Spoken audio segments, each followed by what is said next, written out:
Hello student, स्वागत है आप सभी का फैक्ट एक्सा के एक नए वीडियो में। और बहुत सारे बच्चों की स्टेटस की बात करें तो अभी उनका status pending at district scholarship committee पड़ा हुआ है, या फिर जो मिसमैच वगैरह की समस्या थी, enrolment number, roll number, marks not match with university uploaded data करके था, या फिर आपका income certificate, caste certificate mismatch को लेकर के समस्या थी, या फिर बिलो परसेंटेज को लेकर के जो भी समस्या होगी, आपने कॉलेज में एप्लीकेशन वगैरह दिया होगा, तो अभी तक आपका स्टेटस ना ही वेरीफाइड हुआ है और ना ही रिजेक्ट हुआ है। तो जैसा कि आप सभी स्टूडेंट्स को मालूम है, चलिए हम एक बार ऑफिशियल नोटिफिकेशन की ओर चलते हैं। उसके बाद से बात करते हैं कि आपका स्टेटस कब तक वेरीफाइड होगा, कब तक अपडेट होगा। अब आपका अपडेट होगा भी या फिर नहीं होगा, सारी चीज चलिए ऑफिशियल नोटिफिकेशन के माध्यम से समझते हैं।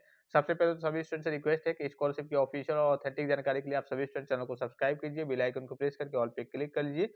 और जो भी स्टूडेंट टेलीग्राम चैनल को नहीं ज्वाइन है, टेलीग्राम चैनल पे जरूर ज्वाइन हो जाएंगे, क्योंकि वहां पे आपको सारी जानकारी सबसे पहले मिलती है। यहाँ पे देखिए 30वां पॉइंट दिख रहा होगा आपको, जनपदीय समिति द्वारा डेटा को लॉक करना, यानी कि जो आपके डीडब्ल्यू ऑफिसर, समाज कल्याण विभाग के ऑफिसर होते हैं, वो आपके डेटा पर निर्णय करते हैं कि हाँ, किस डेटा को वेरीफाई करना है, सारी चीजें मतलब किसके फॉर्म को वेरीफाई करना है, किसके फॉर्म को रिजेक्ट करना है। तो यहाँ देखिए जनपदीय समिति द्वारा डेटा लॉक करना, जनपदीय छात्रवृत्ति स्वीकृति समिति द्वारा संदेहास्पद एवं अवशेष शुद्ध डाटा वाले छात्रों के डाटा पर निर्णय करना, तथा जनपदीय स्तरीय विभागीय अधिकारी के डिजिटल सिग्नेचर से डाटा लॉक किया जाना। जैसे कि आपने देखा होगा, verified recommended by district scholarship committee आता है, या फिर जो गलत होते हैं, कहीं के संदेहास्पद की स्थिति में होते हैं, यानी कि उनका फॉर्म गलत होता है, उनका rejected by district scholarship committee कहता है। तो जैसा कि आप सभी स्टूडेंट्स को बताया गया था, इसकी लास्ट डेट जो थी वो 5 मार्च 2025, यानी कि अब इसकी डेट समाप्त हो गई है। अभी फिलहाल वर्तमान की बात करें तो बहुत सारे छात्र छात्राएं ऐसे हैं जिनका फॉर्म अभी pending a district scholarship committee ही दिखा रहा है, या फिर जो मिसमैच वगैरह की, या फिर जो भी स्टेटस में सस्पेक्ट एज वगैरह, या फिर जो भी समस्या थी, वो समस्या अभी शो ही हो रही है। तो क्या उनका कैसे वेरीफाई होगा, उनका अपडेट होगा या फिर नहीं? तो देखिए, पिछली बार की मैं बात करूं तो ये जो डेट थी, ये फिक्स डेट होती है। इसके बाद से आपका जो वेरिफिकेशन का पोर्टल है डीडब्ल्यू लेवल पे, वो बंद हो जाता है। अब ये हो सकता है कि आपकी डेट फिर से आगे बढ़ाई जाए, कि हाँ, जिन बच्चों का वेरीफाइड अर्थात करिए अपडेट नहीं हुआ है, उनका अपडेट किया जाए। अर्थात मान लीजिए कि वेरीफाइड होने लायक होगा तो वेरीफाइड किया जाएगा, रिजेक्ट होने लायक होगा तो रिजेक्ट किया जाएगा। तो हो सकता है कि विभाग के द्वारा ये डेट बढ़ाई जाए, क्योंकि विभाग शासन स्तर पे सूचना देती है कि हाँ, बहुत सारे बच्चों का भी पेंडिंग में पड़ा हुआ है, और जो भी समस्या थी वो समस्या है, उनका भी अपडेट करना है। तो हो सकता है कि 10-5 दिन फिर से डेट आगे बढ़े।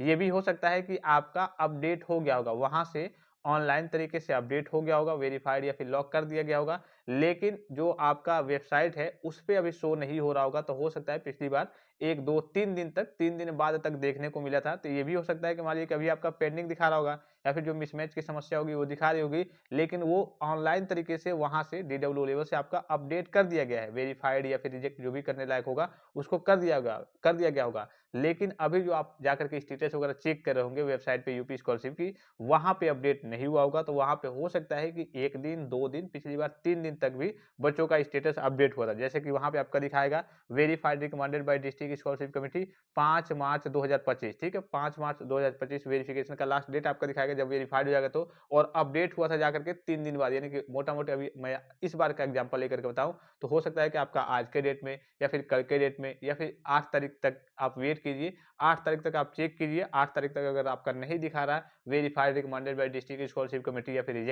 Rejected by district scholarship committee, तो इस केस में आप समझ जाएंगे कि हाँ, मेरा अपडेट हुआ ही नहीं है, मेरा कह लीजिए वैसे का वैसे पड़ा हुआ है। लेकिन पिछली बार 2-3 दिन बाद तक अपडेट हुआ था, क्योंकि वेबसाइट तो मान लीजिए कि 5 तारीख तक बंद हो गई, 5 तारीख तक काम हुआ। तो हो सकता है कि आपका ऑनलाइन तरीके से 5 तारीख को सत्यापन हो गया होगा, लेकिन वेबसाइट पे यूपी स्कॉलरशिप की ऑफिशियल वेबसाइट पे आपको हो सकता है कि 6, 7, 8 तारीख तक देखने को मिले। तो 8 तारीख तक वेट कीजिए। अगर नहीं भी हुआ होगा तो विभाग की तरफ फिर से कहीं डेट बढ़ाया जाए तो आपका वेरिफिकेशन हो। अगर मान लीजिए कि किसी केस में मान लीजिए कि नहीं डेट बढ़ती है, डेट भी नहीं बढ़ती है, और आपका अपडेट भी नहीं किया गया होगा, तो इस केस में आपका फॉर्म कह लीजिए कि पेंडिंग का पेंडिंग रह जाएगा, और आपके पैसे के ऊपर कोई सोच विचार नहीं किया जाएगा। एक तरीके से आपका फॉर्म क्या हो जाएगा, रिजेक्टेड बाय डिस्ट्रिक्ट स्कॉलरशिप, मतलब डिस्ट्रिक्ट स्कॉलरशिप कमेटी के द्वारा तो नहीं रिजेक्ट होगा, लेकिन एक तरीके से आपका फॉर्म रिजेक्ट माना जाएगा, क्योंकि डीडब्ल्यू लेवल के द्वारा आपका सत्यापन हो ही नहीं पाया है, आपका पेंडिंग का पेंडिंग में ही फॉर्म पड़ा हुआ है, और डेट समाप्त हो गई है। ये मैं स्थिति बता रहा हूँ, अगर डेट नहीं बढ़ती है और आपका अपडेट नहीं हुआ होगा तो। अदरवाइज दोनों स्थिति मैंने आपको क्लियर तरीके से बता दी। तो ये देख रहा होगा आपको 5 मार्च तक इसका वेरिफिकेशन होना था। अब देखिए आगे क्या अपडेट आती है।